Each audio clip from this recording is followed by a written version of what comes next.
margens de outra cidade. Boa tarde a todos, sejam bem-vindos ao evento Literatura Paraense e Folclore, uma homenagem a Valci Monteiro, promovido pelo projeto Entre Letras, coordenado pela professora doutora Nubia Campelo. A palavra folclore tem origem no inglês. Foi criada por um escritor chamado William John Thomas, em 22 de agosto de 1846, em uma carta à revista The Athenry. O termo de Thomas baseava-se em duas palavras, folk, que significa povo, e lore, que significa conhecimento e saber. Assim, a junção das duas palavras, conforme o próprio Thomas, significa saber tradicional de um povo. Em função disto, o Dia do Folclore é celebrado em 22 de agosto, pois foi nesse dia que o termo folclore foi inventado pelo estudioso William John Thomas. Dada a relevância histórica da data, o projeto Entre Letras, da UFRA, com apoio do PIBEX-UFRA, coordenado pela professora doutora Nubia Campelo, organizou a mesa redonda intitulada Literatura Paraense e Folclore, uma homenagem a Valci Monteiro, por entender que a literatura paraense é uma grande tradição popular que merece ser divulgada e valorizada. Neste diapasão, o projeto Entre Letras da UFRA visa valorizar as práticas do folclore da região amazônica com o escopo de preservar nossas tradições. E em função de ser um mês simbólico em alusão ao Dia do Folclore, não existiria melhor representante da nossa cultura literária para homenagear do que o saudoso e querido Valci Monteiro, que é um grande promotor da preservação da cultura popular, que se faz rica por agregar valores para gerações paraenses. Convidamos agora a professora doutora Nubia Campelo, coordenadora do projeto Entre Letras, para compor a mesa de honra e presidiar os trabalhos.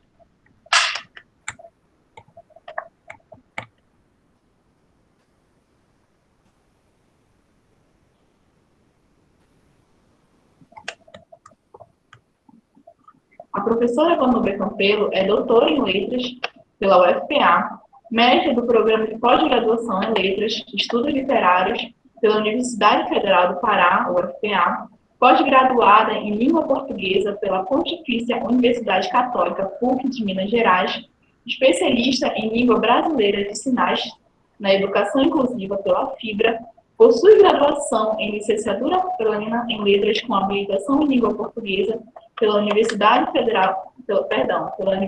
do Estado do Pará, UEPA, graduação em Licenciatura em Letras Inglesa pela Unicesumar. Atualmente é a professora efetiva da Universidade Federal Rural da Amazônia, UFRA. Nesta instituição, coordena o projeto Entre Letras. Muito boa tarde novamente a todos aqui presentes. Gostaria de agradecer a presença maciça de vocês aqui nesse evento. Isso nos prova o quanto é importante falar sobre cultura, sobre literatura paraense e valorizar o que é nosso, valorizar o nosso povo, a nossa produção literária, valorizar o nosso autor, Valci Monteiro, e todos que estão aqui querem conhecer um pouco mais da riqueza da produção literária deste emblemático paraense. Então, agradeço muito a todos aqui. Nós temos pessoas do Acre, nós temos inscritos que estão nos assistindo do interior do Pará, de Tomé-Açu, Capanema, de Soure, né, os nossos alunos também do campus de Belém. Agradeço muito a presença de cada um de vocês, e eu vou convidar agora para compor a mesa o professor doutor Giovanni Belo. Professor doutor Giovanni Belo tem doutorado em Educação pela UFPA, mestrado em Artes pela UFPA, pós-graduação em Ensino e Aprendizagem de Língua Portuguesa e Literaturas pela mesma instituição, graduação em Letras pela Universidade do Estado do Pará, atua como docente na UFRA, em Tomé-Açu, onde coordena o projeto de extensão Tessituras e é vice-líder do GELIX, Grupo em Estudos em Literatura, Cultura e Sociedade. É também membro perpétuo da Academia Castanhalense de Letras. Giovanni, muito boa tarde. Você pode falar umas palavras iniciais de acolhida para o nosso público, para os nossos espectadores aqui da nossa mesa redonda? Boa tarde, Vanúbia. Boa tarde a todos e a todas. Para mim, falar do Valci Monteiro, eu o conheci pessoalmente nessa itinerância literária. Eu, no início da carreira literária, e o Valci, com toda a experiência dele, a memória, ela era, sobretudo, além de um antropólogo, ufólogo, professor, ele, sobretudo, era um amigo muito solidário e generoso com as novas gerações literárias. Eu conheci o Valci Monteiro assistindo a um espetáculo que se chama A Noite é uma Palavra, no qual eu estava no palco recitando e o Valci estava na plateia. Ele veio até mim conversar e eu o conhecia somente de nome. Ele se apresentou e disse que gostou muito de uma recitação que eu fiz do Fernando Pessoa, usando, inclusive, um heterônimo, carregado de um personagem do Álvaro de Campos. E aí, nesse momento, o Nilson Chaves estava do meu lado, ele era o superintendente aí da fundação, e disse, você sabe quem é, né?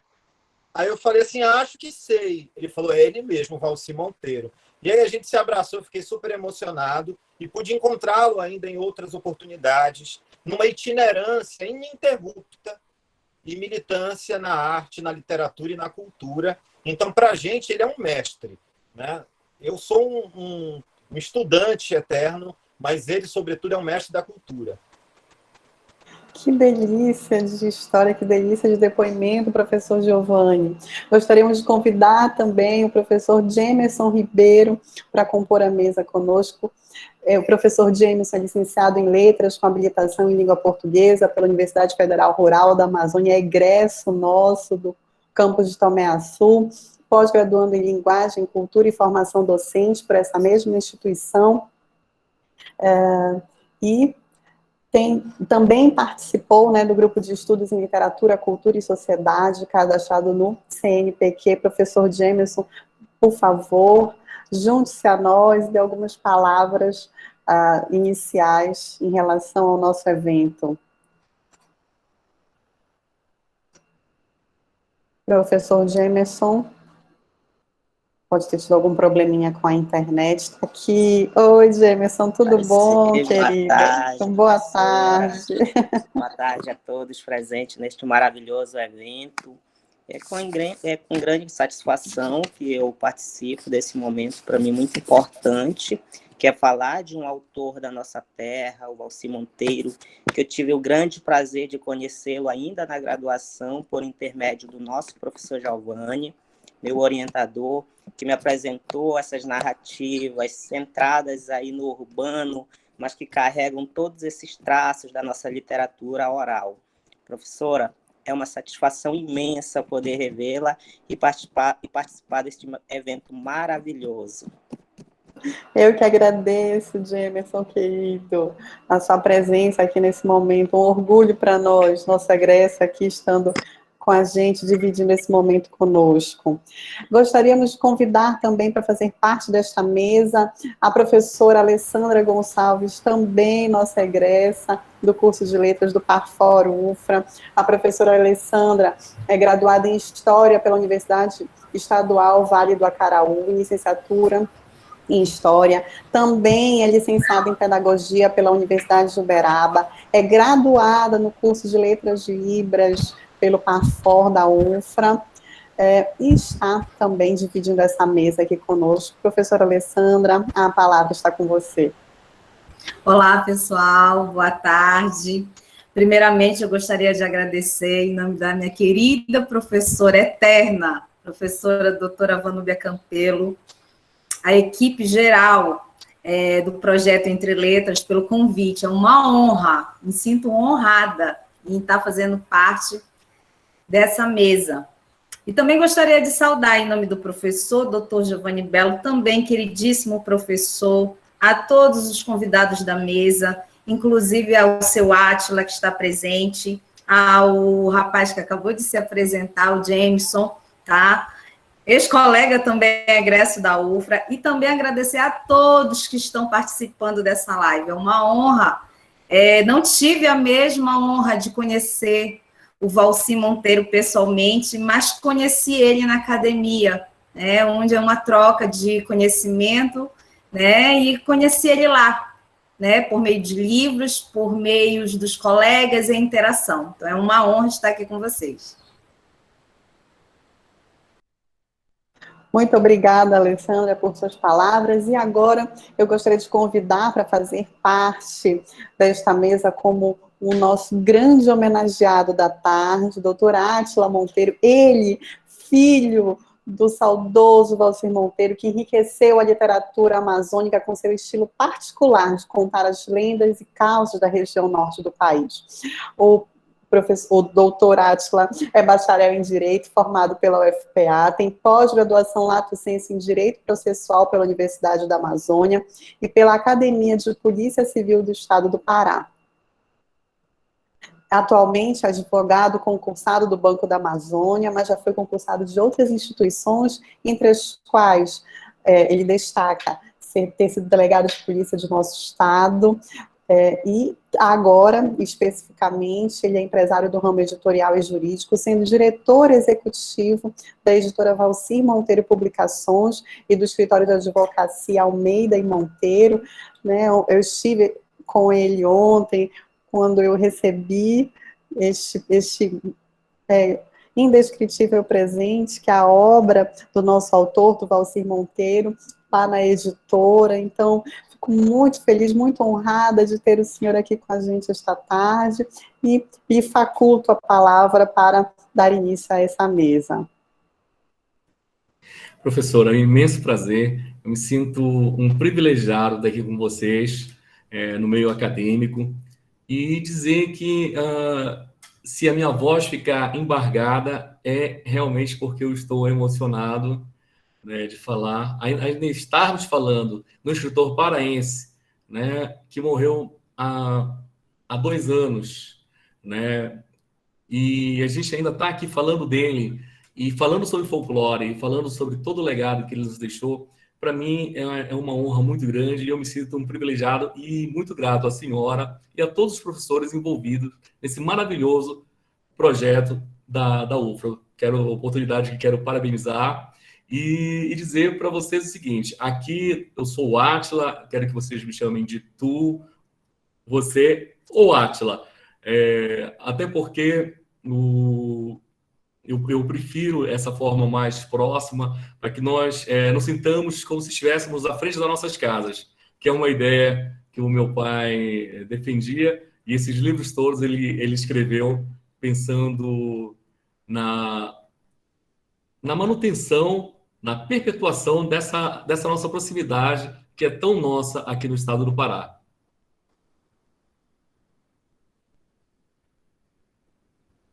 Muito obrigada, Átila, por ser tão generoso conosco.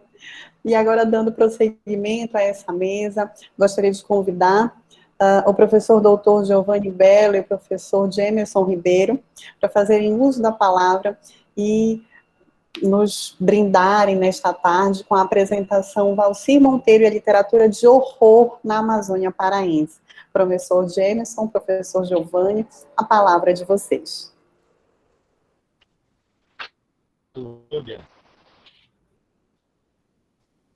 Mas quando a gente pensa em fobia, angústia, pânico, pavor noturno, horror, agonia, pesado, quem vê isso a contação das histórias à beira dos rios, dos igapés. Professor, está dando uma travadinha na sua internet. Você pode retomar a apresentação, por favor? Medo.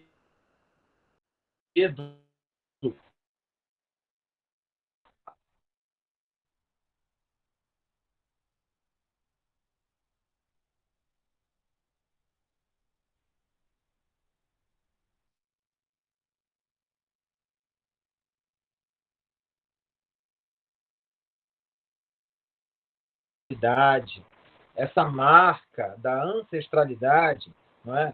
Identificam essa relação do medo psicológico com as categorias do insólito, do fantástico, que tanto permeiam o imaginário amazônico, não é? Que carregam também essa mítica poética, essa poética das águas. Então, para que a gente possa hoje falar sobre essas cosmovisões, essa mitologia amazônica e como o Valci Monteiro, esse grande escritor, soube fazer essa tradução intersemiótica. A gente chama isso de remitologização literária, que é essa capacidade do escritor, no seu caráter de mediunidade, de experimentação linguística, partir do objeto popular, folclórico, né, que circula nas tradições para o texto literário. Daí, a poética das águas se traduz também numa poética do imaginário literário da Amazônia. Eu queria chamar o Jameson para iniciar essa fala, falando um pouquinho para a gente de onde parte a literatura de horror e essa ideia de medo, da oralidade para a literatura. Com você, James.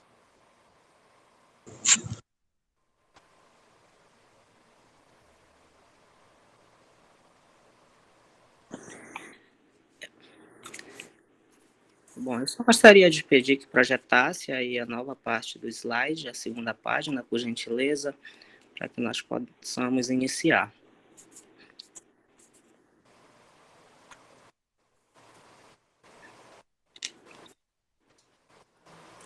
Vamos já. Muito bem, professora, obrigado.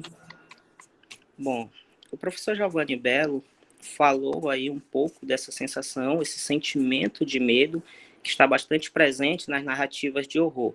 E quando pensamos em falar sobre a literatura de horror situada na Amazônia, é importante falarmos a respeito das narrativas orais, porque é por meio dessas narrativas orais que surgem diversas manifestações de horror que estão presentes nos escritos do Valci Monteiro. Não só do Valci Monteiro, mas de diversos outros escritores paraenses que trazem da sua escrita marcas dessas narrativas orais que são permeadas de encantarias, do insólito, do fantástico. E falando desse sentimento de medo, é importante aqui destacar uma fala do Lovecraft, que ele diz que a emoção mais antiga e mais forte da humanidade é o medo. E o mais antigo e mais forte tipo de medo é o medo do desconhecido. Portanto, ao falarmos sobre a literatura de horror, é importante destacarmos que esse medo se faz presente nas pessoas, ele é despertado pelo fato de ser algo desconhecido. E quando eu não conheço determinado fenômeno, há forte tendência de eu temer aquilo, porque para mim aquele fenômeno desconhecido causa essa sensação de medo, de pavor, de incertezas e insegurança do que eu irei ver pela frente. Pode passar, professora, por gentileza. Bom, falar da literatura de horror é importante nós pensarmos que essa literatura de horror ela tem forte relação com a literatura fantástica, pois a literatura fantástica ela tem diversas ramificações, diversos subgêneros, e a literatura de horror é um subgênero da literatura fantástica, que o Todorov ele vai nos dizer que a literatura, para ela ser caracterizada como fantástica, ela necessariamente precisa sair do campo da racionalidade. Ou seja, a partir do momento em que eu tenho um texto e que ele pode ser explicado cientificamente, esse texto ele deixa de ser fantástico. E a literatura de horror, ela carrega diversos elementos que fogem desse cientificismo e nos prendem a um imaginário que nos leva a um universo de encantados e que a nossa imaginação está constantemente construindo cenários, construindo situações que nos fazem que nos leva a ter essa sensação de medo. E falar sobre essa literatura de horror nos leva à Idade Média, onde surgem as primeiras narrativas que são registradas em literatura, que são as narrativas de lendas. E falar sobre essas narrativas é importante entendermos que o horror, enquanto gênero narrativo, ele tem sua gênese ainda na antiguidade, quando os povos eles passam a compartilhar experiências fortemente influenciadas por um sistema politeísta de crenças, ou seja, as pessoas acreditavam em diversos deuses e, dentre essas suas crenças, existiam o medo, a incerteza. Às vezes, o sujeito tinha alguma oferenda, mas ele temia, às vezes, se aquela sua oferenda ela não fosse aceita, ele poderia ser castigado. E isso causava uma certa repulsa, uma certa inquietação naquele sujeito medievo. E nesse mesmo período nós temos a Santa Inquisição, né, promovida aí pela Igreja, em que, em meio a todo esse processo, nós temos a construção de um imaginário fértil de horror, porque as pessoas passavam a ter horror de certas situações criadas pelo maniqueísmo religioso, e que imbuía na mente das pessoas situações que as levavam a ter pensamentos extremos, pensamentos de repulsa e de medo. E aí nós temos o Castelo de Otranto, que é de Horácio Walpole, que é um grande clássico, que é tido como uma grande obra representativa dessa literatura de horror. E é claro que essa obra, ela, embora não carregue diversos elementos do que hoje é categorizado como a literatura de horror, não posso nem dizer que é categorizado, porque ainda há diversas discussões em torno desse conceito, dessa temática. Mas o Castelo de Otranto é uma obra que vai servir de grande influência para que, posteriormente, sirva de diversas construções literárias desse gênero. E aqui no nosso Brasil, nós temos A Noite na Taverna, de Álvares de Azevedo, que é uma obra que foi escrita sobre o pseudônimo de Job Stern, em 1855, e esse aí é um grande marco da nossa literatura caracterizada como de horror. Pode passar, professora, por gentileza. Pois bem, aqui nesse ponto, nós temos duas questões que dariam uma discussão enorme, que é sobre as questões conceituais que envolvem horror e terror, porque, embora haja uma semelhança, e isso nos leva a fazer uma confusão conceitual, existem diferenças, e que o Henrique levanta que podemos fazer uma divisão primária de cada um dos gêneros, sendo o horror. Então, esse horror ele trataria do medo em seu estado mais psicológico, ou seja, são aquelas sensações que nós sentimos de coisas tão simples como ao simples olhar debaixo de uma cama, às vezes de estarmos presos em um elevador. Então, são sensações psicológicas que nós criamos e que, a partir dessas sensações, há um medo que a figura, o medo em si, ele existe, mas a figura causadora desse medo não existe. É algo muito imagético, é algo que está mais relacionado à psique humana.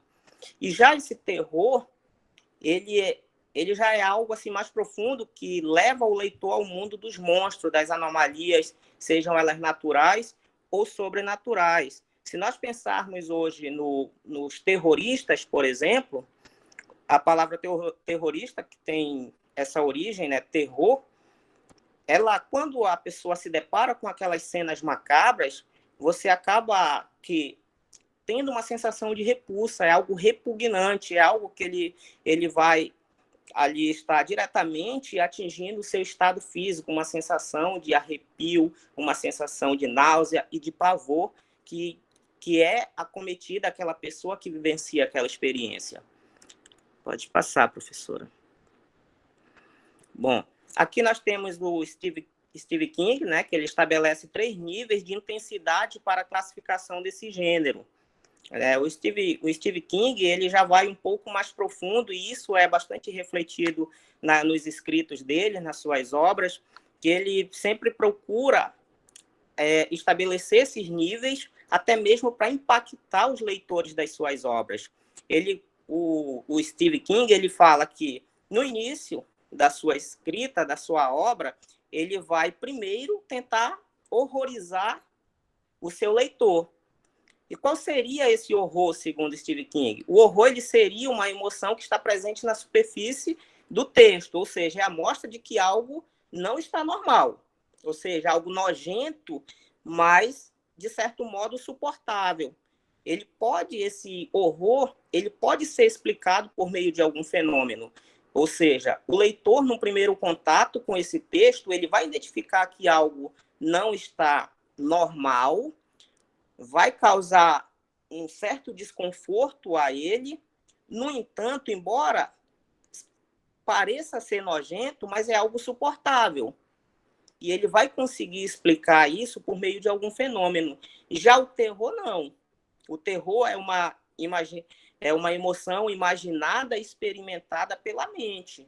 Ou seja, nesse primeiro momento, se ele não conseguiu horrorizar o seu leitor, ele vai tentar aterrorizar. Isso é o Stephen King. Ele vai tentar aterrorizar de que forma?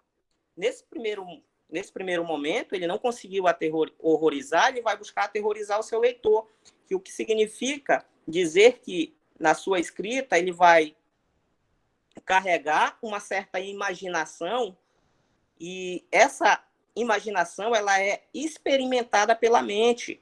Às vezes, um simples barulho de um vento, um quebrar de um galho de uma árvore, né? Tudo isso se torna sensações e acontecimentos aterrorizantes se nós imaginarmos isso partindo da mente de uma pessoa criativa, porque, veja bem, nós estamos em um ambiente ali, suponhamos uma noite escura, num lugar um pouco deserto, e nós começamos a ouvir quebradeiras de matos, assovios, né, ventanias fortes.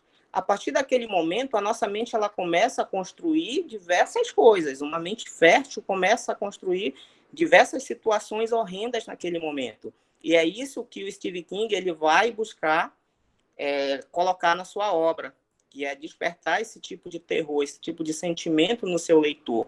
E não conseguindo nenhum desses feitos, ele vai tentar fazer com que o seu leitor sinta uma certa repulsa. O que seria essa repulsa? Já o último nível é a emoção mais forte que se possa sentir ao ler um livro de terror. Ou seja, é algo repugnante. Quando ele fala repugnante, ele descreve esse fenômeno que causa repulsa, é algo em que o leitor vai presenciar algo que ele não gostaria de ver de forma alguma, tanto é que ele chega ao ponto de querer fechar os seus olhos para não ver aquela cena de tão repugnante que ela é. Por exemplo, você vê alguém sendo esquartejado, um ato de canibalismo, são cenas fortíssimas que causam uma certa repulsa. Então, vejam bem que esses 3 pontos, o Stephen King ele faz essa distinção e que leva também para suas obras. Pode passar, professora, por gentileza. E aqui nós temos algumas histórias de assombração, né? E essas histórias de assombração, elas são permeadas dessas sensações, desses sentimentos. E o Valci Monteiro, ele trabalha com bastante maestria essas histórias no seu livro. Aqui nós temos o lobisomem, né, e a Matinta Pereira da Pedreira, e nós temos que ver que essas obras do Valci Monteiro, embora elas sejam ambientadas no ambiente urbano, mas são narrativas que estão presentes ali no universo ribeirinho, e é importante pensarmos que a nossa cidade de Belém, onde é ambientada essas narrativas, ela é uma cidade ribeirinha, que tem a força das águas como grande representação de uma cultura local e de um imaginário popular. Pode passar, professora, por gentileza. E aqui nós temos os mitos amazônicos, também são permeados de horrores e terrores que estão presentes em diversas narrativas, e é importante pensar que esse horror que é representado muitas das vezes nos mitos amazônicos é um horror que foge do campo imagético e perpassa já o universo real. Muitas das vezes esconde uma realidade obscura por trás do mito, ou seja, o mito é usado apenas como um meio para esconder diversas coisas repugnantes. Se nós pensarmos o mito do Boto, por exemplo, o mito do Boto, por trás do mito do Boto, existem diversas violências domésticas, nós temos casos de abusos, de pedofilias, que são ocultados, usado o Boto como escudo, como um instrumento para ocultar diversos crimes em comunidades ribeirinhas. Então, vejamos que quando nós pensamos aqui o gênero horror, ele vai muito além do universo imaginário. Ele já perpassa o nosso meio social, refletindo diversas situações do nosso dia a dia, situações que, de certo modo, nos causam uma grande repulsa, uma grande sensação de desconforto e de indignação. Agora eu passo a fala para o professor Giovanni Bello. Fique à vontade, professor. Agradeço o Jameson Ribeiro. Olha, o Jameson aí fez um panorama muito interessante para a gente poder falar um pouco de folclore ou de cultura popular. Né? São dois conceitos aí que dialogam. Mas quando a gente fala de folclore, nós estamos discutindo um sistema de representações, onde se situam costumes, crenças, mitos, manifestações artísticas que vão exprimir de uma maneira particular uma interpretação da realidade, um ambiente geográfico. O Jameson fez alusão à história de terror, às histórias de horror, fazendo também uma composição desse imaginário, o que o Paz Loureiro chama de realidade mitificada, ou seja, o imaginário está no entrelugar entre a realidade e a mistificação. Ou seja, quando eu penso no mito, eu penso justamente nessa cosmovisão, nesse entrelugar. Ou seja, é uma realidade mitificada, atravessada. Então, quando nós falamos dessas histórias que o Valci Monteiro catalogou, né, porque o Valci ele fez um trabalho socioantropológico como escritor. Né? Então, a abordagem que ele fez foi fazer também um trabalho de campo, a partir de um estudo político, histórico de Belém, por meio das narrativas. E ali, as crendices, as superstições vieram à tona, porque na tradição narratológica desses povos da Amazônia, vão existir justamente alguns elementos, como o fascínio pelo sobrenatural e essa relação entre a religiosidade e esse imaginário, a crença nas almas. Eis aí também a pluralidade religiosa, essa possibilidade de a cultura amazônica ser hibridizada. Né? Quando a gente olha para o livro do Valci, nós vamos encontrar ali a novena das almas, e essa relação entre as almas penadas. Quem que não foi para o interior ou para um bairro da periferia e não escutou uma história relacionada a uma alma penada, ou não ouviu falar do culto das almas? Então, existe aí uma exaltação do místico, uma exaltação do milagre. E, sobretudo, quando se fala dessa metamorfose de gente em bicho, não é? As mulheres que se transformam, a curupira, que tem essa possibilidade de se metaforzear, que pode se tornar uma ave, que pode se tornar também um porco. O próprio lobisomem pode adquirir essas fisionomias na Amazônia. Ele pode ser um lobo, mas como a Amazônia tem outros animais, também pode ser um porco. Então a gente está falando de uma mítica. Por isso que eu trouxe aqui um trechinho da música do Valdemar Henrique, né, que vocês devem lembrar, uma música muito conhecida no nosso cancioneiro popular. Né? Me falou do lobisomem da mãe d'água do Trajá, disse do Jurutaí que se ri pro luar. Né? Então, esse caboclo falador é justamente esse caboclo que narra essas histórias da cobra grande, enorme, que está embaixo da catedral e a cauda dela está sob a Basílica de Nazaré, as histórias da Matinta Pereira, né, da Boiúna.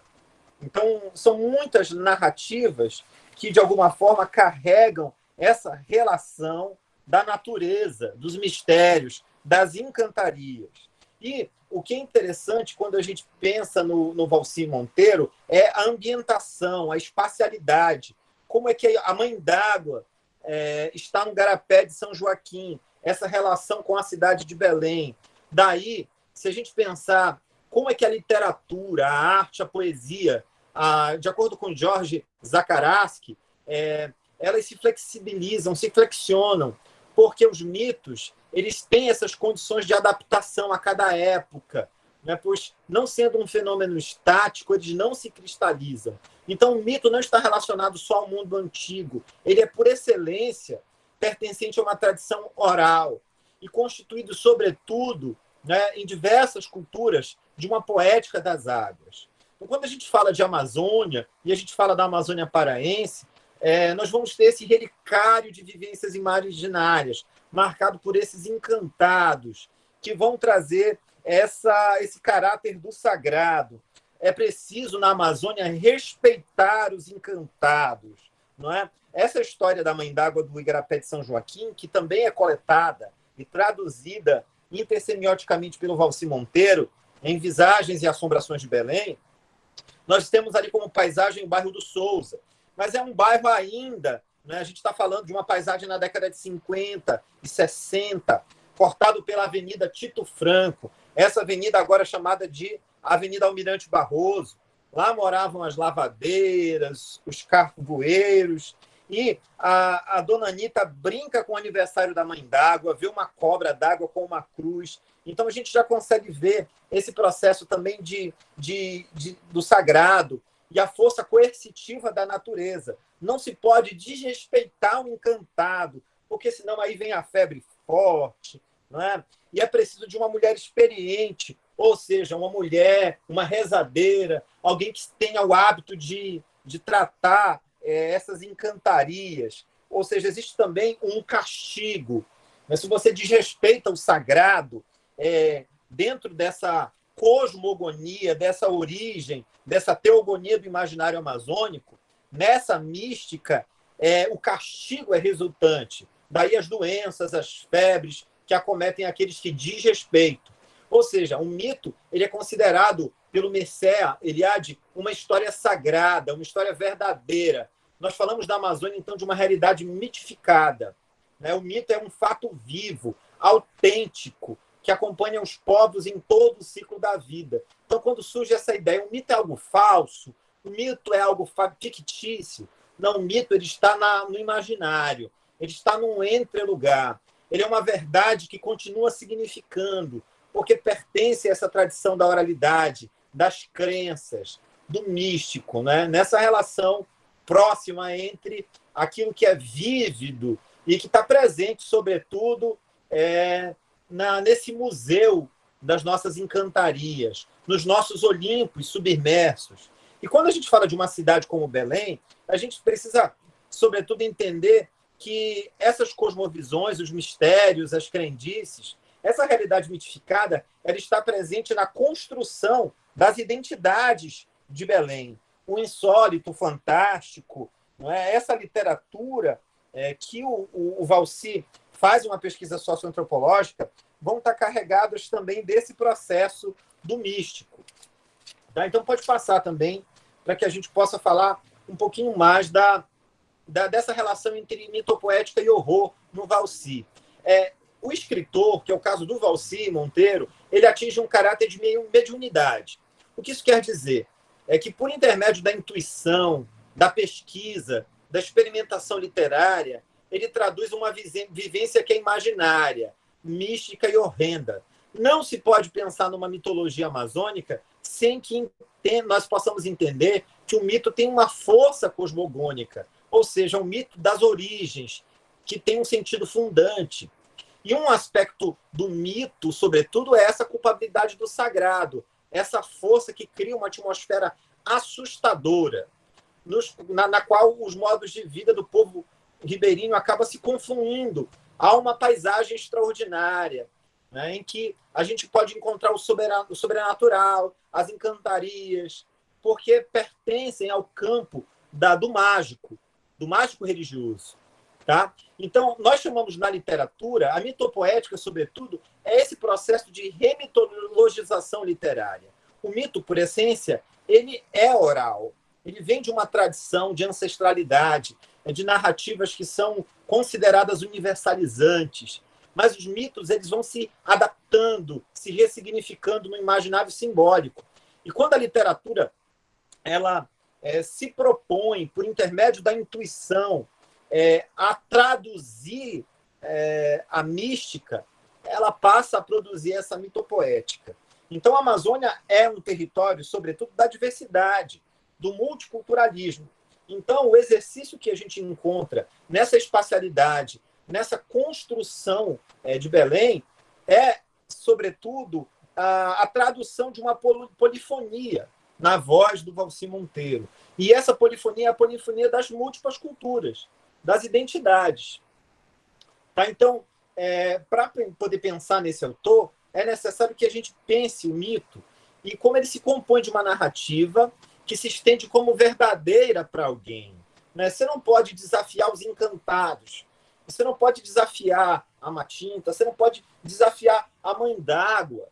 Então, todo esse misticismo não é somente superstição, tem a ver com essas crenças do imaginário.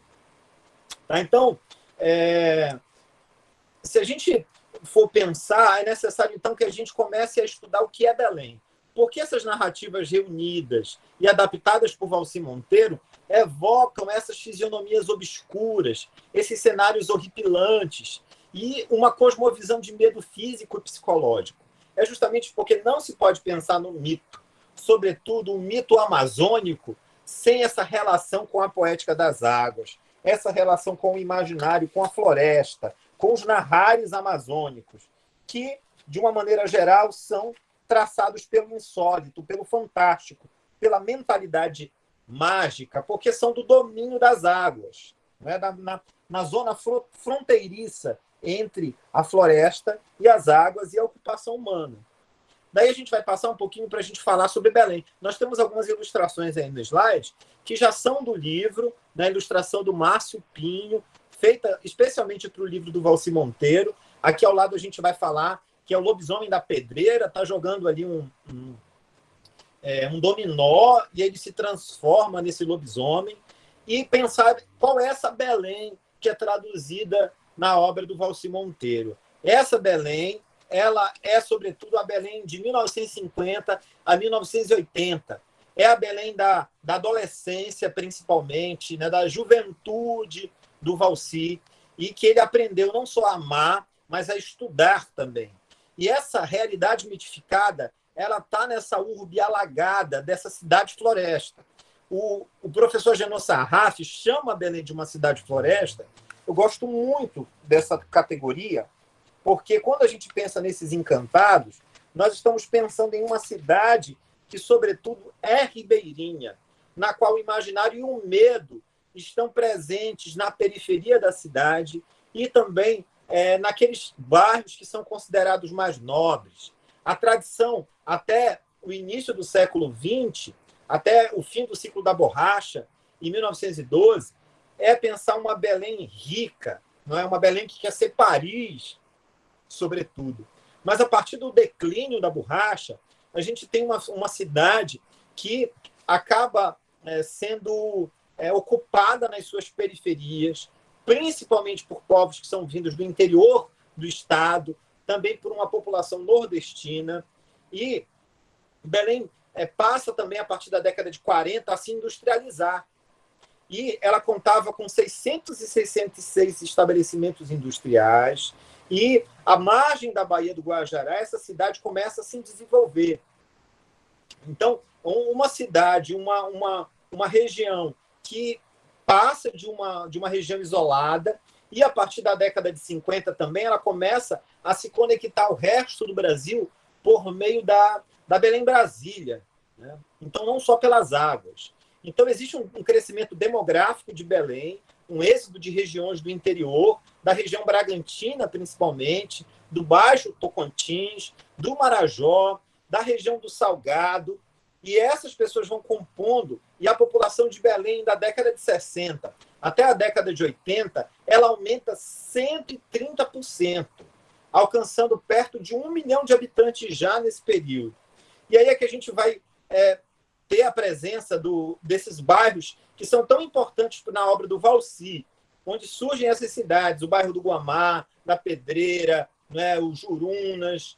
Então, nós vamos encontrar os bosques, os igarapés e uma cidade banhada pelo rio. Então, nós vamos encontrar também os igarapés que vão estar presentes ali no bairro do Souza. Então, gente, como é que a gente pode pensar essa ebulição de ideias, de pensamentos, de modernidade e de progresso da cidade, essa cidade margeada por rios, entrecortada por garapés, pela floresta, ela pode resistir às tradições e memórias locais? Não. Daí, então, como é que a gente pode falar do Valci Monteiro? Não é? Esse livro, Visagens e Assombrações, é uma publicação da monografia do Valci Monteiro, não é? Que é uma obra coletada a partir de entrevistas com moradores. Se vocês têm medo de histórias de horror, gente, essas histórias todas foram contadas por pessoas que disseram que viram, que disseram que presenciaram ou que fazem parte dessas histórias coletadas sobre Belém. Né? Então, esses relatos são relatos de uma realidade mitificada. Vocês viram aí no slide anterior o Valci, né? O livro do Valci Monteiro. Tá? Volta só um pouquinho aí, só para a gente olhar. O Valci também foi um autor muito premiado.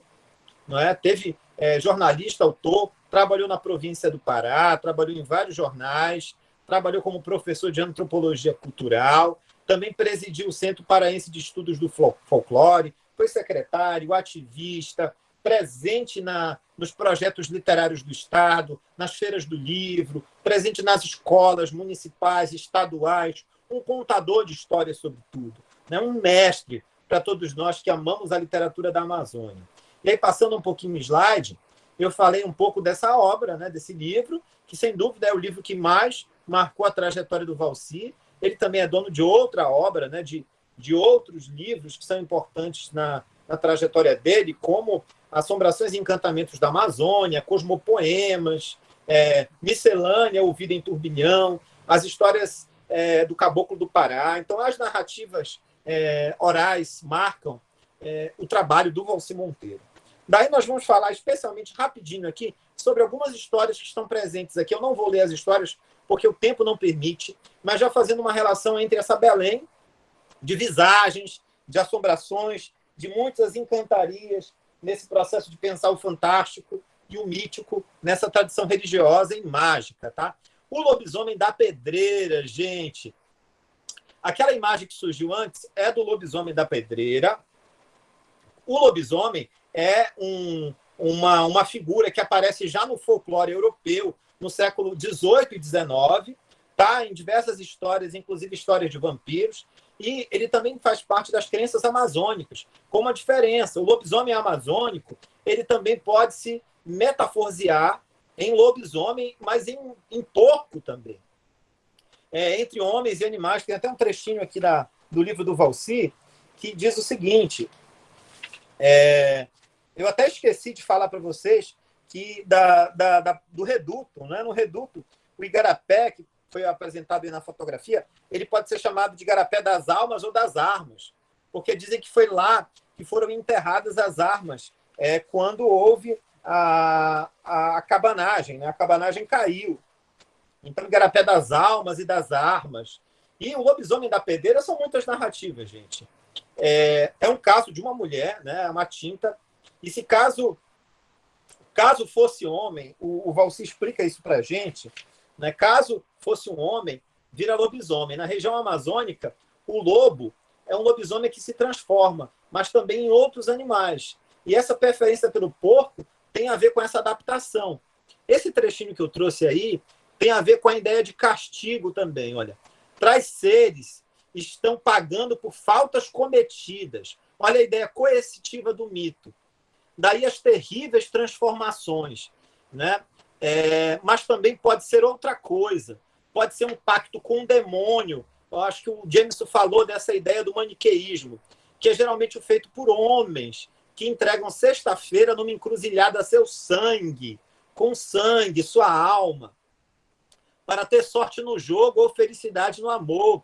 Isso explicaria a sorte extraordinária de certos indivíduos no carteado, ou ainda o fato de homens feitos horrorosos, mesmo assim deixam mulheres apaixonadas, lindas donzelas. Eu trouxe essa imagenzinha aí, que é do Cine Paraíso, para mostrar que o bairro da Pedreira, gente, era um importante centro cultural da cidade de Belém. Esse é um cinema que ele tinha uma ventilação específica, muito famoso, e tinha 1.200 lugares. Tá? Então, esse bairro, a história conta de um personagem que se transforma em lobisomem num jogo do carteado.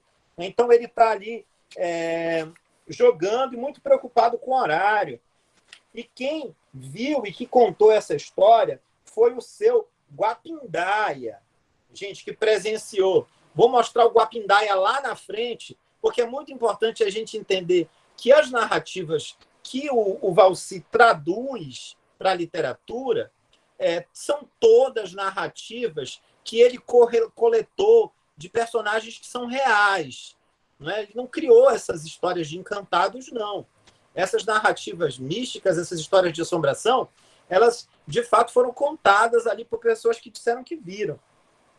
Aí vai passando, pode passar aí, que a gente tem uma outra história, que tem uma outra encantaria. Pode passar, que é a história da Matinta Pereira da Pedreira. Eu selecionei essas duas, que elas aparecem logo no início do livro, e, de alguma forma, esse bairro, o bairro da Pedreira era considerado o bairro do samba e do amor. Então, era muito comum as pessoas voltarem bêbadas tarde da noite, né? E talvez essa ideia de realidade mitificada, a bebida, a sensação ébria, muitas vezes alteram as nossas sensações. Né? Então, a Matinta da Pedreira, ele morava ali, quem presenciou na Pedreira, em uma década em que não havia perigos. Então, se andava à noite, se ia para os bailes, se voltava a pé. E a minha avó contava que a família do vovô era vizinha de uma senhora bem idosa, a dona Mariana, que era benzedeira. Olha só essa mística, gente, e esse hibridismo cultural, religioso. Ela é rezadeira e essa mulher entrava em transe. E a minha bisavó Jacinta sempre lhe preparava um prato de comida. Mandava-lhe roupas limpas, um lanche, e o portador das encomendas era meu avô, o Guapindaia. Dona Mariana tinha um carinho enorme por ele, mas sempre o alertava sobre voltar muito tarde dos bailes. Um dia, encalifado, ele se perguntou, mas como é que ela sabe? É porque normalmente são os homens que frequentam as noitadas. E como é que essa mulher, essa dona Mariana, sabe que ele volta tarde da noite para casa? Se ela sabe, ele começa a pensar, sobretudo porque ela é essa curupira. A gente vê isso nessa imagem, nessa ilustração, essa transfiguração, que é justamente quando ela se transmuta em aves agourentas. Tá? Então, a floresta, a abundância das águas, a noite, essa relação entre o urbano e, ao mesmo tempo, a ideia da crença nas almas, permeada no cotidiano dos vivos, a multiplicidade de cultos, vai propiciando o surgimento dessas narrativas aí. Pode passar? Então, essas narrativas são transmitidas de geração em geração e tem a ver com essa paisagem e essa paisagem cósmica e esse universo factual também da vida. Vocês estão vendo aí ao lado, gente, uma foto do falecido, para vocês não dizerem assim, ele não existiu. Essa é uma foto do próprio Guapindaia, tá? Açu de Moraes, para vocês verem quem foi que relatou essas histórias na Pedreira. E aqui nós temos um relato, não é, do próprio Valci Monteiro, em entrevista, que diz o seguinte: continuam existindo muitas histórias fantasmagóricas pela cidade, em hospitais, quartéis, órgãos públicos, casarões, prédios antigos. Tem relatos nesse sentido. Uma vez, telefonaram para a minha casa, numa sexta-feira à noite, dizendo que era do hospital municipal. Até fiquei preocupado, pensando que fosse algo com meu filho. Mas o homem disse que havia faltado luz no local, que eu precisava ir lá, pois estava cheio de assombração.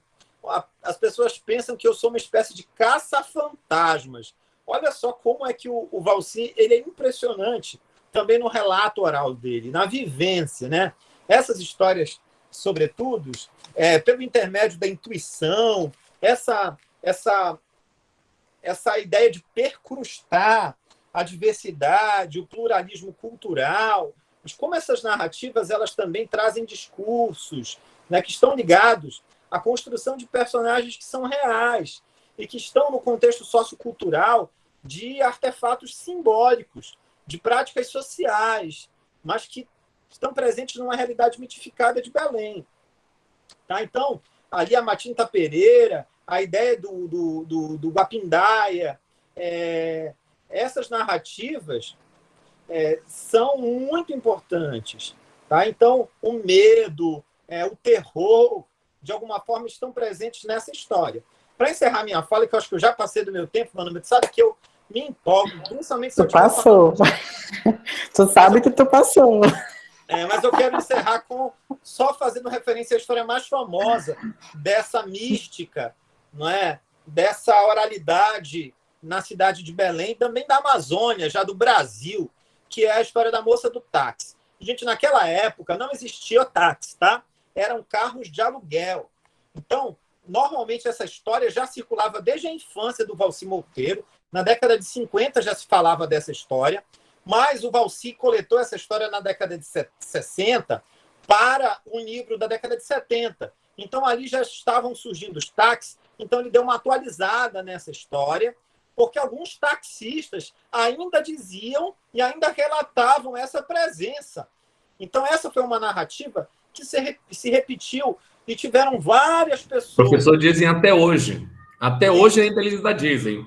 Exato. Então, não é uma narrativa do passado. Então, esses moradores, com certeza agora, você vai encontrar a moça do Uber, Vanúbia. Porque essa moça do táxi, que era a moça do carro de aluguel, ela não se contenta de ficar lá no cemitério Santa Isabel, não. No aniversário dela, e ela ganhava do pai, o Nicolau Conte, que era um comerciante italiano.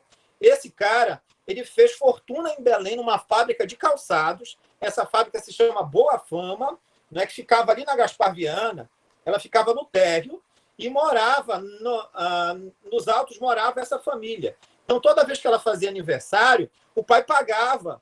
Essa narrativa tem algumas versões, mas pagava para ela dar um passeio pela cidade. Né? E o pai dela, na verdade, ela morre de tuberculose, né? Uma doença que acometia muito as pessoas ali naquela época. E o pai fica muito triste, né? Não consegue curá-la. Depois ele se casa novamente, tem outros filhos, né? Mas essa história é uma história muito interessante. Esse é um relato do próprio Valci Monteiro, né? Desde criança que ele ouve falar na história, né? O carro de praça, o carro de aluguel, e segundo ele existem muitas versões. O trajeto pode ir do cemitério para a casa, da casa para o cemitério, e dizem ainda que na data do aniversário, a Josefina, né? A Josefina Conte, ela também faz aí um tour pela cidade, de Uber, de 99 táxis. Ela vai continuar presente. Se tiver algum Uber aqui, com certeza uma hora dessa ela vai pegar uma carona contigo, vai chamar do aplicativo dela, que ela é moderna. Tá? Passa aí rapidinho, que eu só quero assustar vocês. Agora, vocês vão dizer, essa história não existe. Essa mulher não existe. Não existe uma pinóia. Tá aí o túmulo dela. Essa mulher, sobretudo, tá lá no cemitério Santa Isabel. Ela nasceu em 1915 e morreu em 1931. E de lá para cá, todo ano ela pega um táxi. Tá? Ela é filha de Nicolau Conte. Esse vocês estão vendo aí, um sepulcro, ela virou também milagreira. As pessoas, principalmente no dia de finados, colocam flores. As pessoas que vêm do interior, que moram no subúrbio, as pessoas muito antigas na cidade, cultuam a figura dessa mulher. Tá? Então, quando você for lá no cemitério, um cemitério muito histórico também para a cidade de Belém, visita esse túmulo. E eu tenho certeza que se um dia você dividir um táxi, com certeza ela pode sentar do teu lado. Tá bom? Passa aí, que eu quero mostrar para vocês a comprovação de que ela existiu mesmo. Tá aí uma foto da fábrica de calçados Boa Forma, que é a fábrica do pai, do Nicolau Conte, comerciante italiano, que fez fortuna em Belém. Tá? Esse lugar ficava justamente ali na Caspar Viana. Então não vem me dizer que é mentira, não. É a cosmovisão, é o imaginário amazônica, mas é a nossa realidade mitificada. No dia que você pegar um Uber com ela, você vai me dizer se é verdade ou se é mentira. Pode passar, Vanúbia, porque é isso. Eu tinha muita história para contar aqui, que adoro o Valci, queria muito que ele estivesse conosco aqui. Acredito que nas encantarias, gente, olha, acabei de ver o Valci Monteiro entrando na sala, porque ele era, sobretudo, um cara místico, que acreditava na transcendência, né? Que acreditava nessa poética das águas. Eu tenho certeza que o Valci está online aqui, assistindo tudo isso, meu amigo. Amiga, essa mística simbólica amazônica, ela é realmente encantadora. Escutar você falando, o Jamerson também trazendo essa contribuição, é muito, muito, muito gratificante. E eu adorei, não é, Átila, essa atualização das lendas amazônicas, a mulher do Uber. Você fez eu ficar com medo agora. Quando eu sair de madrugada, eu vou ficar assim, realmente verificando melhor o Uber que eu vou tomar. E se for mulher, eu já nem entro. Pois é, toma cuidado.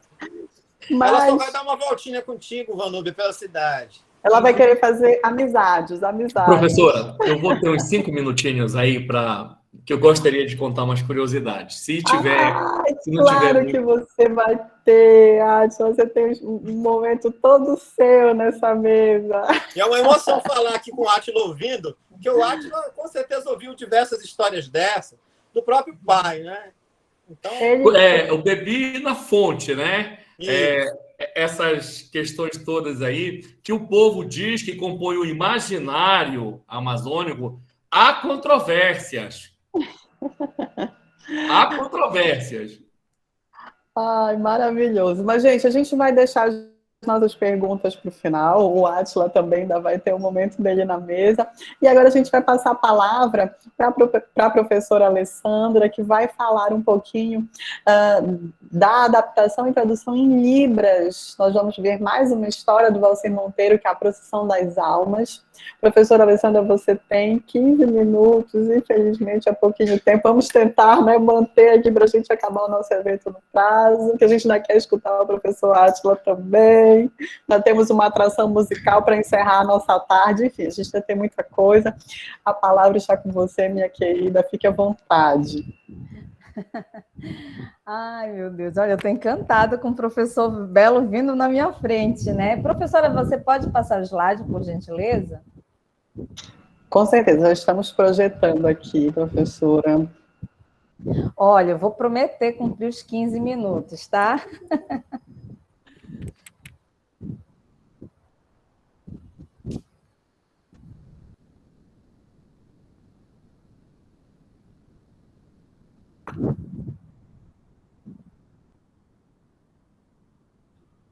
Então, pessoal, como a professora falou, eu vou trazer essa abordagem de apenas um conto agora, mas voltado para a literatura surda. Vocês estão me ouvindo bem?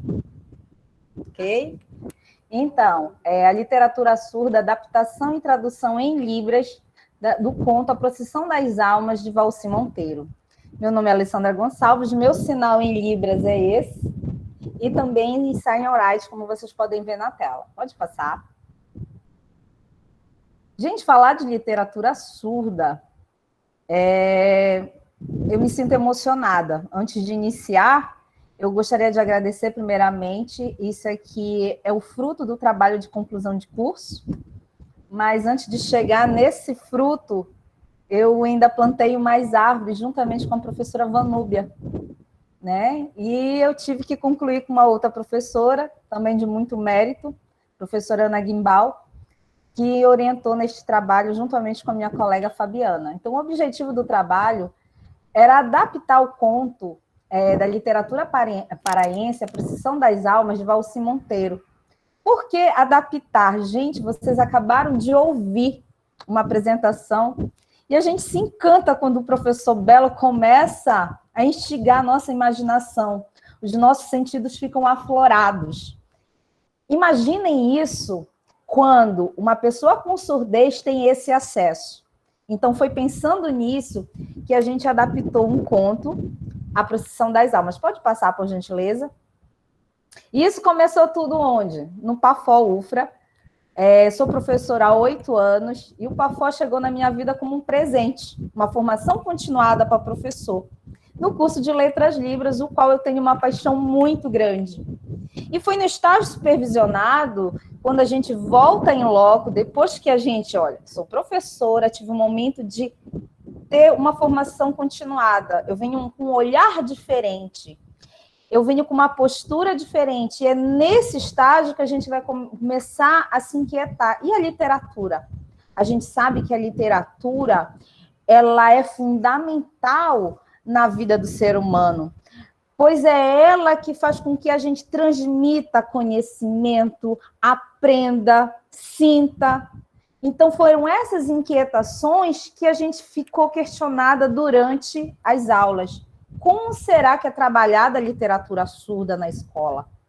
Como é que as aulas de literatura, a partir da BNCC, da Base Nacional Comum Curricular, como é que essa literatura local está sendo introduzida na escola? Então, foram todos essas inquietações que agora a gente volta com um novo olhar, porque antes a gente só reclama, porque não tem isso, porque não tem aquilo, mas agora a gente não só apenas um acadêmico, mas agora é um professor pesquisador que detecta o problema e vai em busca de informações, de resultados. Pode passar?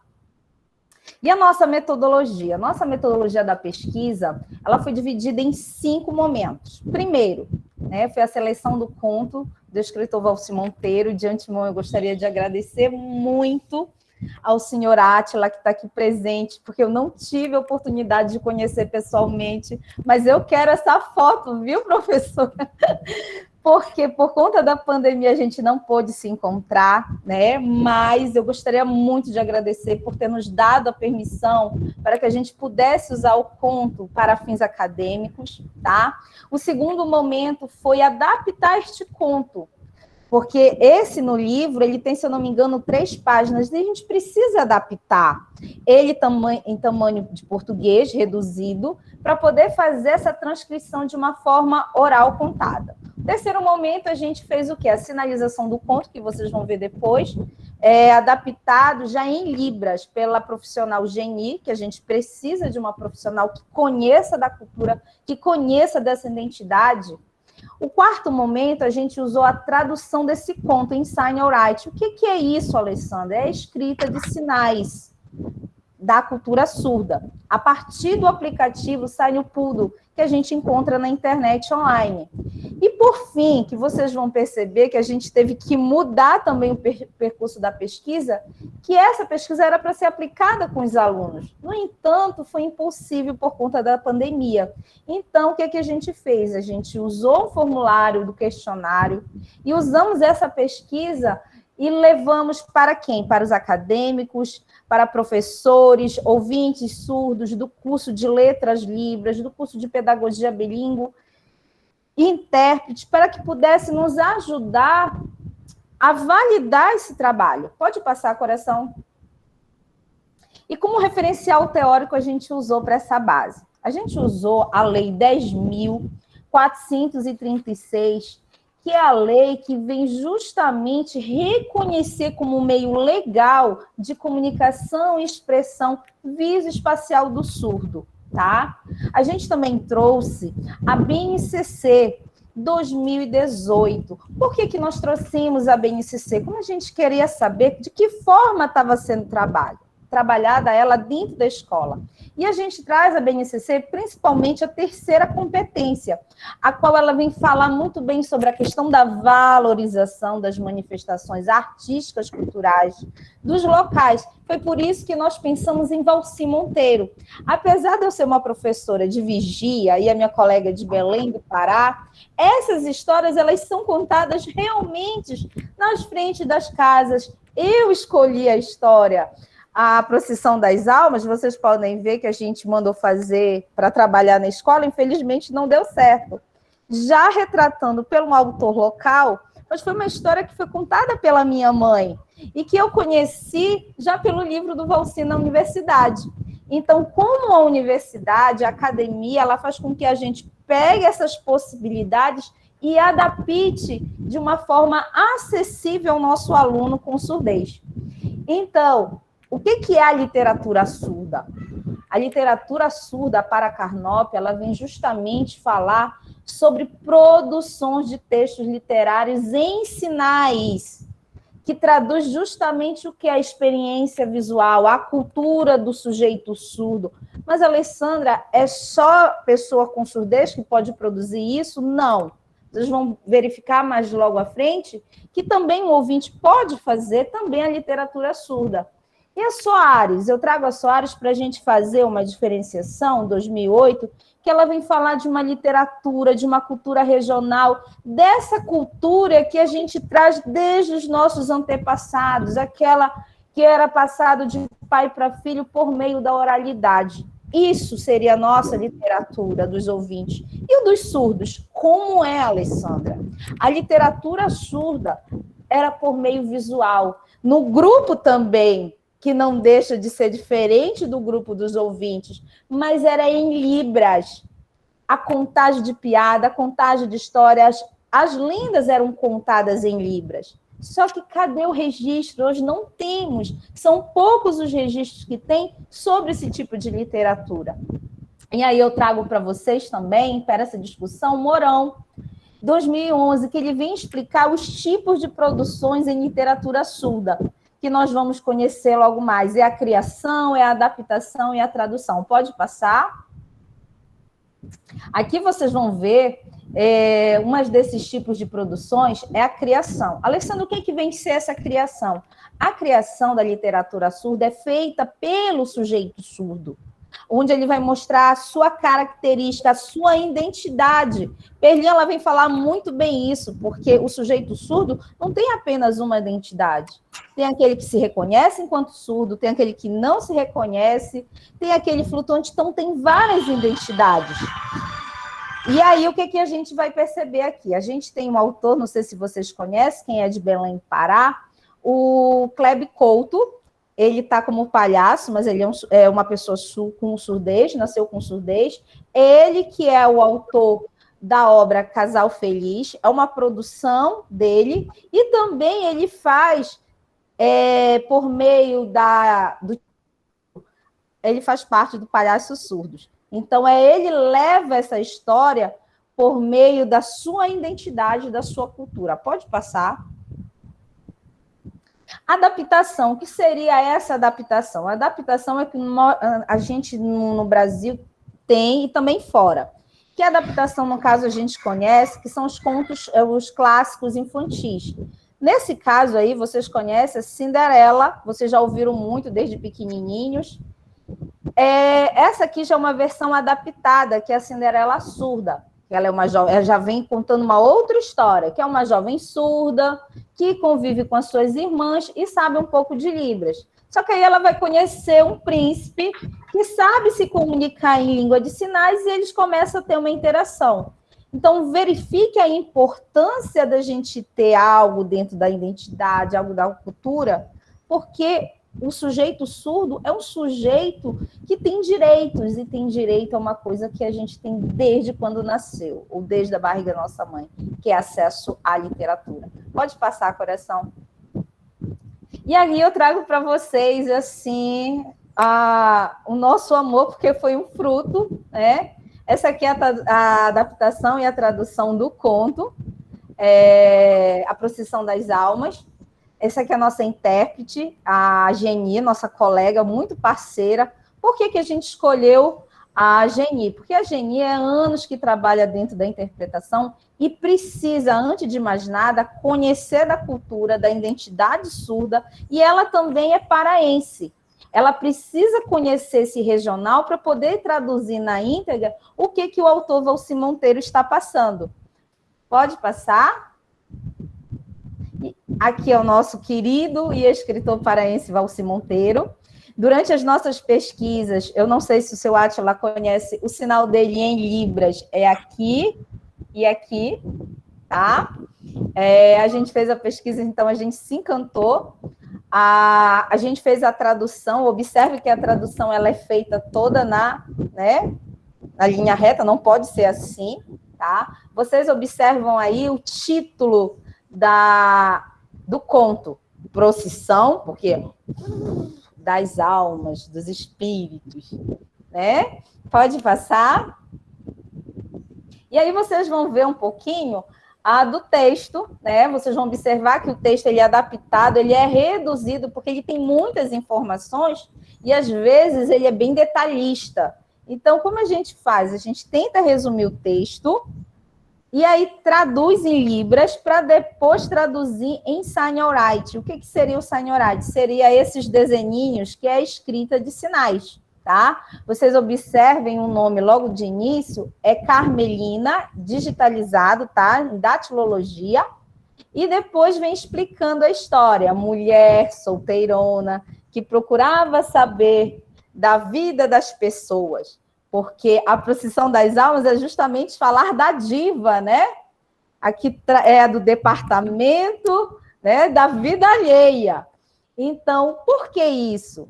Qual é a ideia de trazer essas informações? Para mim?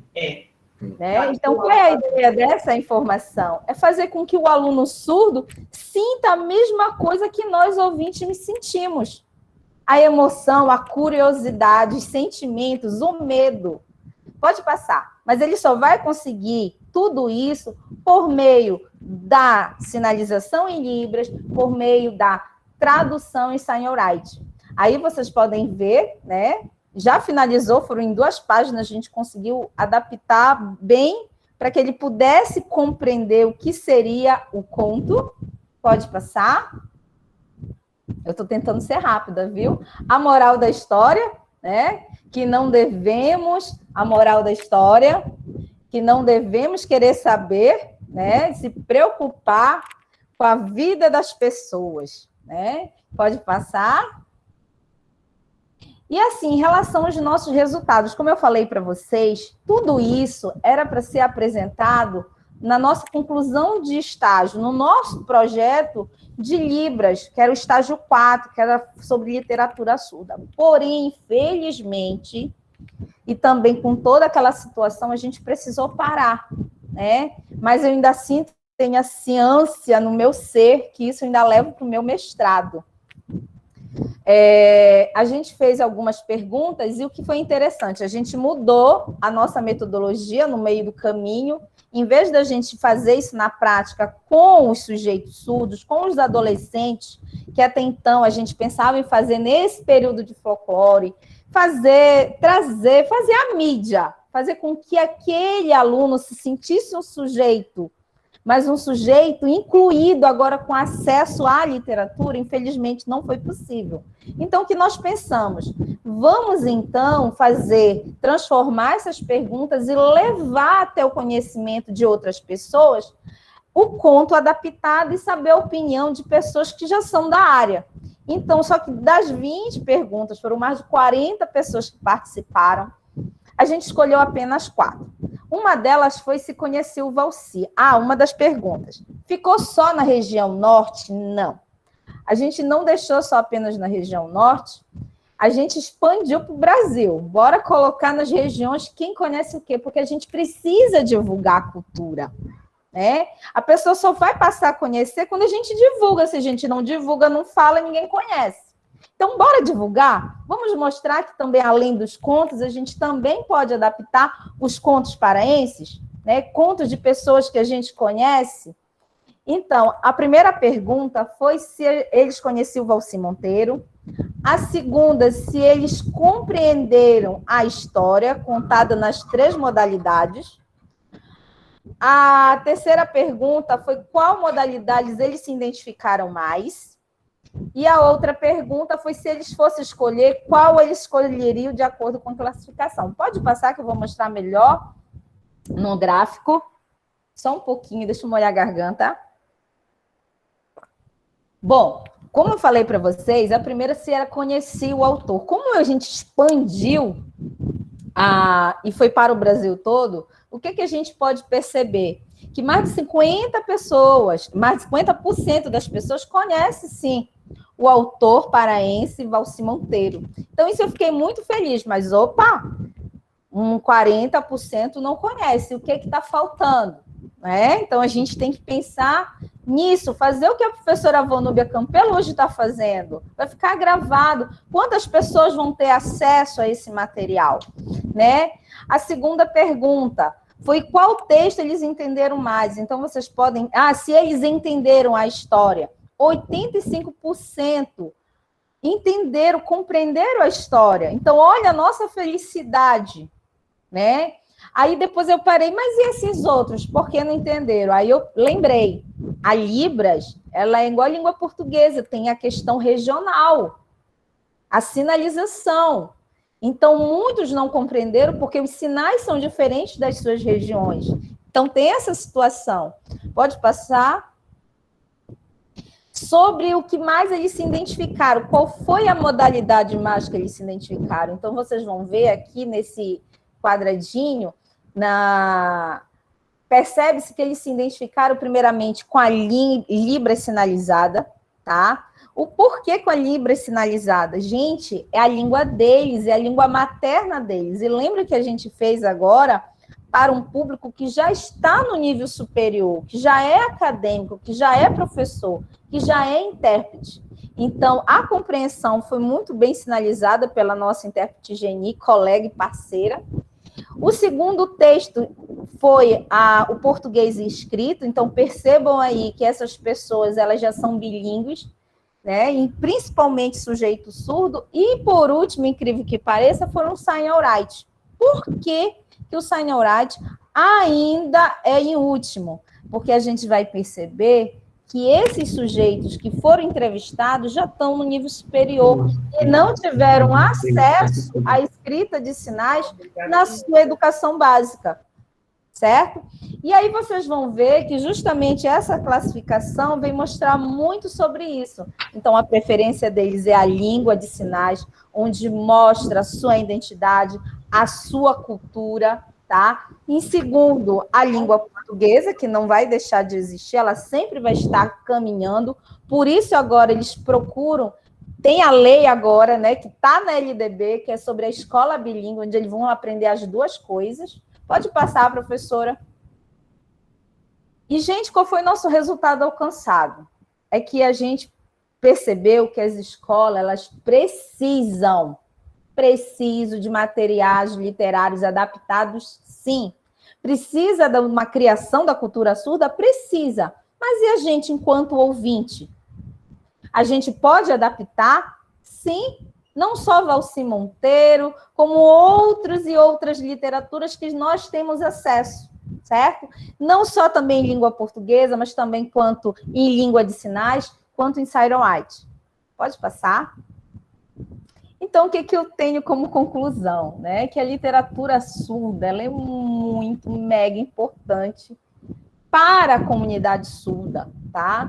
Por quê? Porque ela vai auxiliar, ela vai ajudar esse sujeito surdo a ter contato com a sua cultura, com a sua identidade. E cultura até então que ele não conhecia. Quantos e quantas pessoas surdas não conhecem a história, o livro completo de Valci Monteiro, contada, sentir essa emoção, até agora recontada pelo professor Belo, sobre a mulher do Uber.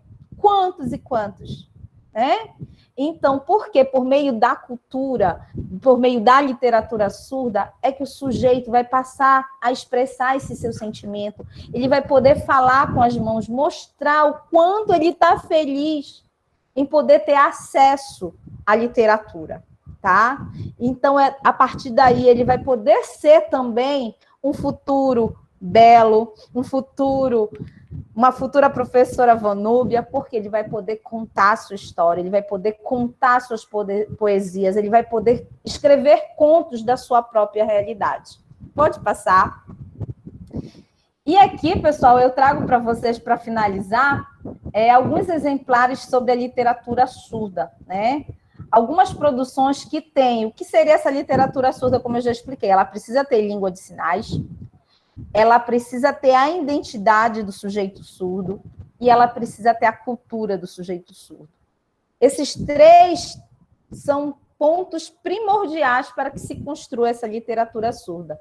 E aqui são alguns exemplos, vocês podem ver que não são muitos, né? Eu trouxe alguns exemplares de 2001, 2003, 2005, mas se vocês observarem, são o quê? Fábulas, contos infantis. Opa, será que é só isso? Enquanto eu, sujeito, não falo nem surdo, tenho direito a esse acesso, será que é só isso? Não, né? Então, pode passar, eu trago uma reflexão para todos nós agora, para finalizar. E agora? O que falta para termos uma literatura surda paraense?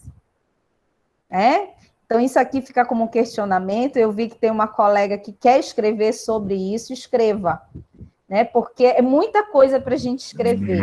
Então, os acadêmicos precisam ir pensando o quanto é importante que esse aluno surdo precisa ter de acesso. Pode passar? E aí eu concluo minha fala. Essas são as minhas referências. Não sei se eu consegui em 15 minutos. Obrigada, viu? Obrigada, professora Alessandra, pela sua contribuição. Realmente é um tema muito interessante. Nós passamos a graduação toda falando a respeito da literatura surda e culminamos esse seu trabalho, né, com essa pesquisa sobre o Valcir Monteiro. E agora eu convido os presentes a assistirem ao vídeo feito por nossa estagiária do projeto Entre Letras, a Maria Leonor Gama, em homenagem ao escritor Valcir Monteiro. O escritor Valcir Monteiro, que foi jornalista profissional, tendo trabalhado e colaborado em diversos jornais e revistas, também atuou como professor de ensino médio superior, em disciplinas de antropologia cultural, economia brasileira, ciência política, presidiu o Centro Paraense de Estudos do Folclore, foi secretário do Instituto Histórico e Geográfico do Pará e também ministrou palestras sobre folclore. Em uma dessas palestras, eu tive a honra de assisti-lo, e isso ainda criança, ele falando sobre folclore, eu fui encantada já naquele momento. Na bibliografia de Valcir Monteiro estão as obras Visagens e Assombrações, Encantamentos da Amazônia, Cosmopoemas, Miscelânea ouvida em Turbilhão, As Incríveis Histórias do Caboclo do Pará, Histórias Brasileiras e Portuguesas para Crianças e Presentes de Natal, inclusive textos publicados em inglês, alemão e japonês, viu? Sua obra Visagens e Assombrações de Belém já foi utilizada como base para a produção do roteiro do longa-metragem Lendas Amazônicas, de 1998, e o curta-metragem Visagem, de 2006.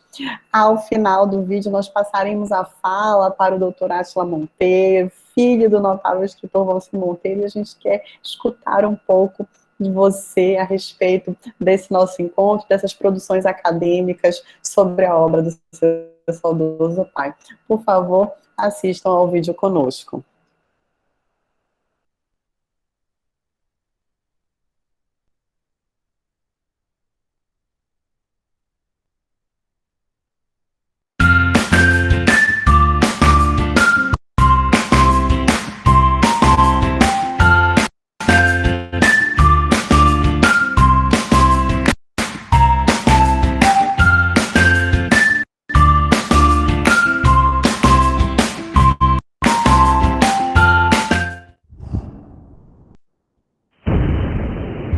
Para iniciar a homenagem, vamos abordar um vídeo, o qual mostra a biografia do autor,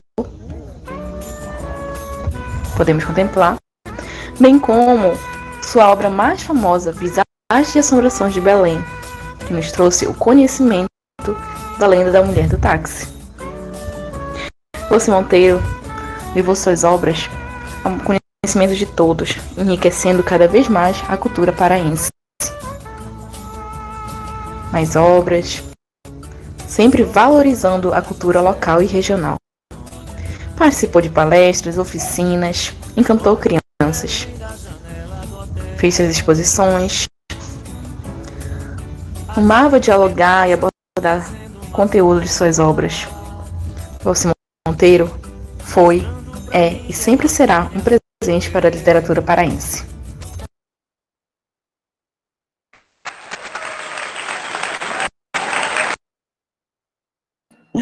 Obrigada, Maria, pelo vídeo. Átila, lhe faculto a palavra. Agradeço primeiramente a sua disponibilidade de estar conosco essa tarde. E essas são as produções que a Universidade Federal Rural da Amazônia já tem feito, tem pesquisado sobre o seu pai, sobre o legado do seu pai. Eu agradeço muito a sua presença aqui conosco para perpetuar e falar ainda um pouco mais sobre essas obras. Meu querido, a palavra é sua. Professora, muito obrigado. Queria dizer que é uma honra muito grande, eu me sinto muito honrado aqui com vocês. E discutindo, foram postas aqui questões tão importantes como do porquê que não se fala em folclore paraense. Por que nenhuma escola da rede pública, municipal, estadual, da capital ou do interior adota um dos livros dos nossos escritores paraenses? Por que o Visagem das Assombrações de Belém, ou As Incríveis Histórias do Caboclo do Pará, ou uma das outras 19 obras do Valci Monteiro, não está presente em nenhuma escola? Por quê? Né? Eu acho a questão da inclusão, a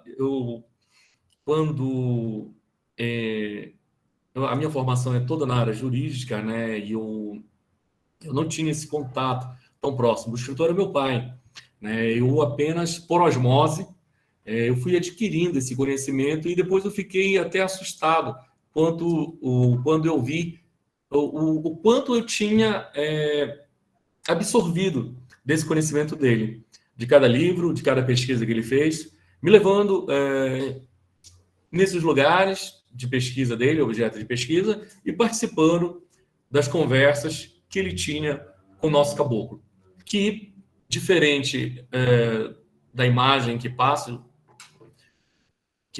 por aí o país afora, ele é muito inteligente e tem uma sabedoria ancestral e que estão reveladas nessas histórias. Bem, mas eu não queria dar esse lado acadêmico, isso é com vocês. O que eu queria falar era que Bom, Alessandra, é o seguinte, não deu certo, a gente marcou 1, 2, 3, 4, sei lá, e não deu certo. Mas olha, eu quero te encontrar, tá, pessoalmente. Eu tive o privilégio de receber a professora Núbia lá na nossa pequena editora, mas gostaria também, tá feito o convite para você ir lá quando você quiser, te marcar, tomar um café, tá? E conversar sobre esse teu trabalho, a tua pesquisa e sobre, é claro, as obras de Valci Monteiro. Professor Giovanni, cara, tu é um bom contador de história, olha. Gostei da entonação, da abordagem. Conseguiste prender aí a atenção, né? E dizer que é isso que a gente está precisando, de capturar os nossos... o pessoal que está iniciando, o pessoal que está no mundo das letras, né? Para ter essa sede de beber, né? E entrar nesse universo que vocês todos aqui estão tão bem representando. Eu fiquei aqui, eu queria dar uma cutucada do professor Germson.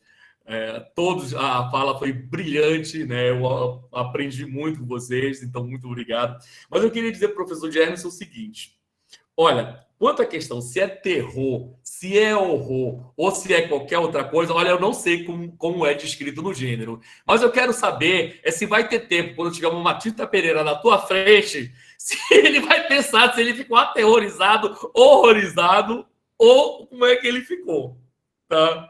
É só uma provocação, é claro que é uma brincadeira, ele estava falando em termos acadêmicos, foi uma fala excelente, né? E eu queria falar para vocês o seguinte: atualmente, a gente não vê mais, infelizmente, por motivos diversos, a questão da violência, a questão da internet, a questão do mundo virtual, a questão de jogos eletrônicos, enfim. Então, a gente não vê mais os jovens reunidos, né, contando histórias ou falando coisa que era muito comum na década de 60, 70, 80. E eu não vou falar para vocês que na minha época era muito comum, senão vocês vão achar que eu sou velho. Daí eu sou muito jovem, né? Então, assim, o papai nem me contou cada uma dessas histórias de 72, 1972, pessoalmente, assim, na época. Imagina só.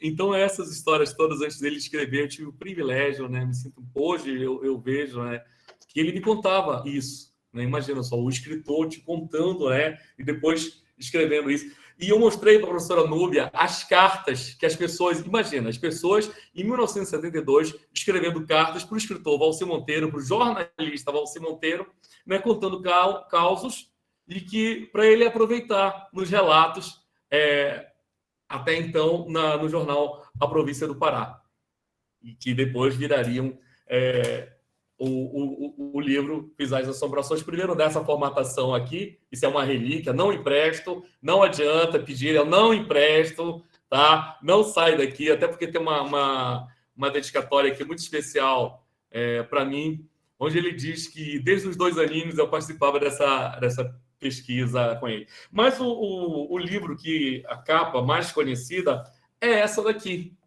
né? Onde apresenta a Matinta Pereira. Essa! Então... Muito bem. Isso. E eu fiquei assim, poxa, me vieram assim, as questões, né? Como é que uma obra tão pesquisada, uma obra tão falada, não só aqui no Pará... Gente, o papai, ele deu palestras a convite do Ministério da Cultura de Portugal. Ele deu palestras da Universidade do Porto, da Universidade de Coimbra, né? E ele escreveu as histórias brasileiras e portuguesas para crianças em parceria com o escritor paraense, ou escritor português, Fernando Vale, né?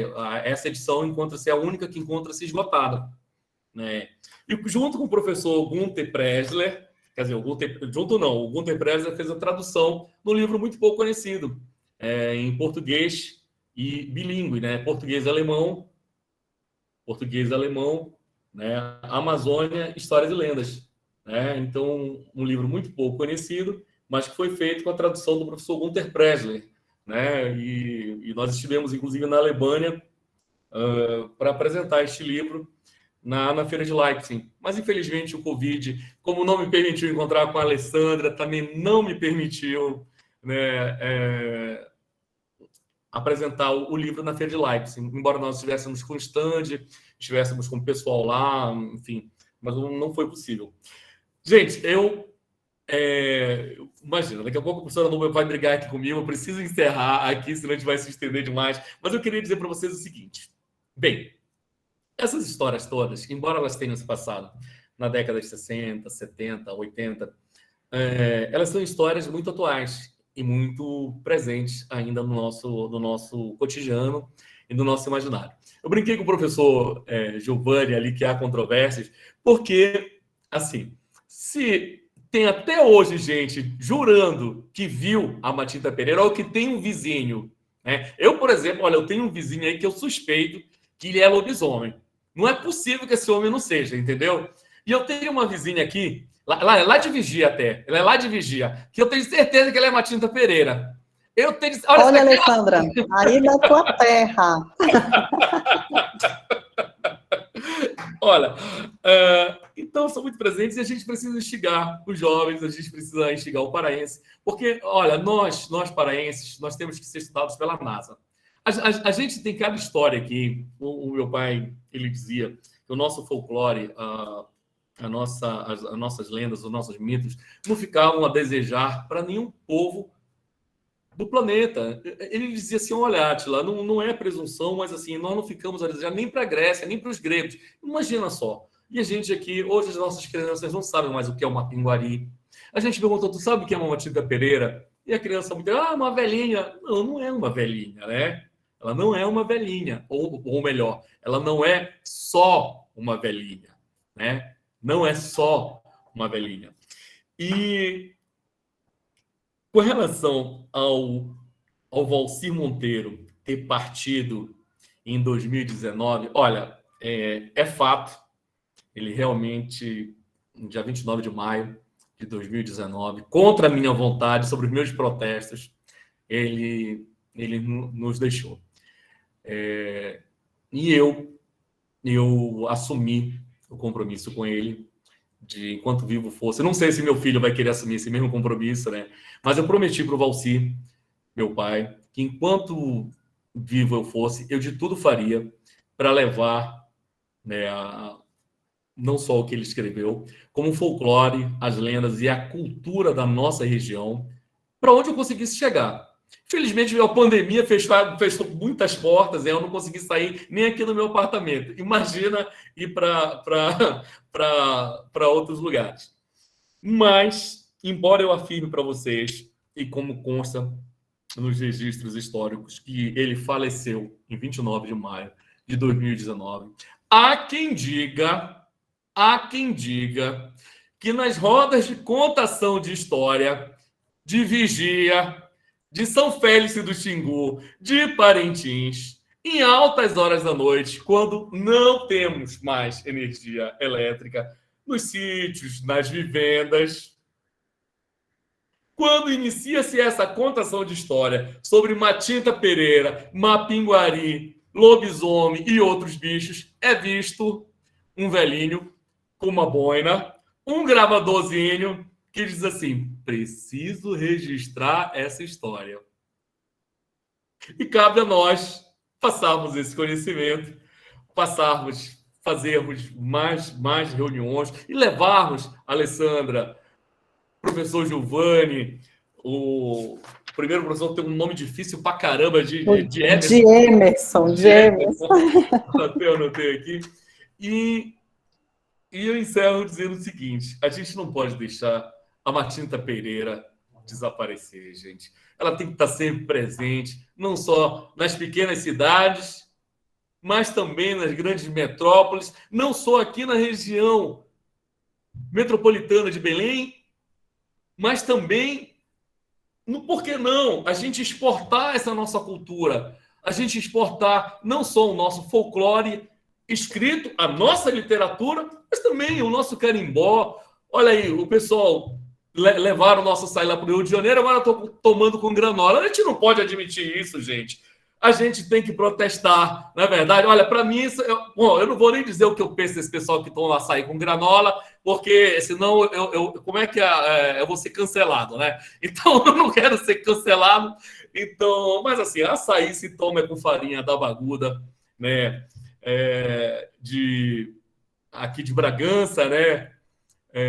Ou com farinha de tapioca, com o nosso pirarucu. Então, eu sou um defensor de todas essas nossas tradições e eu quero encerrar a minha fala dizendo o seguinte: professor Giovanni, se tem nome, se alguém deu nome, se a figura foi um dia relatada, é porque ela existe. E tem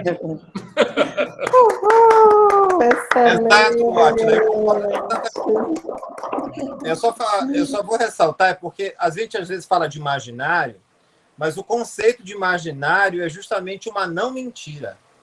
O imaginário não é mentira, é um entrelugar, é uma realidade mitificada. E a nossa realidade amazônica, ela é uma realidade mitificada. O imaginário está entre a realidade e a cosmovisão. E a cosmovisão nunca será uma mentira. Não chegue na beira de um rio dizendo que mãe d'água não existe, porque ela vai dar flechada em você. Então, é só porque esses conceitos, a gente às vezes na fala fica pensando, imaginário. Não, imaginário é atravessado pela realidade. Imaginário não é mentira, nem pode ser mentira. Verdade, Giovanni. Então, nessa nossa tarde, essa nossa conversa, nossa mesa redonda aqui do projeto Entre Letras, no qual nós discutimos literatura paraense, conversamos sobre Valcir Monteiro, estudamos o imaginário, a poética do autor, com o professor Giovanni, o professor Emerson, falamos sobre a adaptação dessa literatura paraense para a literatura surda. Tivemos a honra e o prazer de estar aqui na presença do filho do saudoso escritor Valcir Monteiro, o Átila Monteiro, nos presenteando aqui nesta tarde, dividindo com a gente todo esse imaginário poético amazônico que ele sabe muito mais do que todos nós, porque dividiu essa vivência dessas escrituras e desse nascimento poético com seu pai. Nós queríamos agradecer a todos aqui presentes, agradecer a comissão de organização, a nossa estagiária, a Maria Leonor, agradecemos aos professores que estão aqui presentes, a cada um dos nossos espectadores. Eu deixei aqui para vocês, nas mensagens, o link de frequência, deixei também o meu e-mail, caso vocês tenham algumas dúvidas e queiram entrar em contato conosco do projeto, podem mandar e-mail também. Agradecemos muito a presença de vocês. O nosso músico teve um problema de energia, de conexão, infelizmente nós não vamos encerrar com música o nosso evento, mas nós encerramos com muita literatura, encerramos com muito amor e com muita alegria, e foi um grande prazer estar com todos vocês aqui nessa tarde. Fiquem bem e até a próxima. Tchau, tchau, Obrigado, gente. Obrigado, Átila. Viva Valci Monteiro. Viva! Viva você, Monteiro. Viva! Tchau, gente. Grande abraço.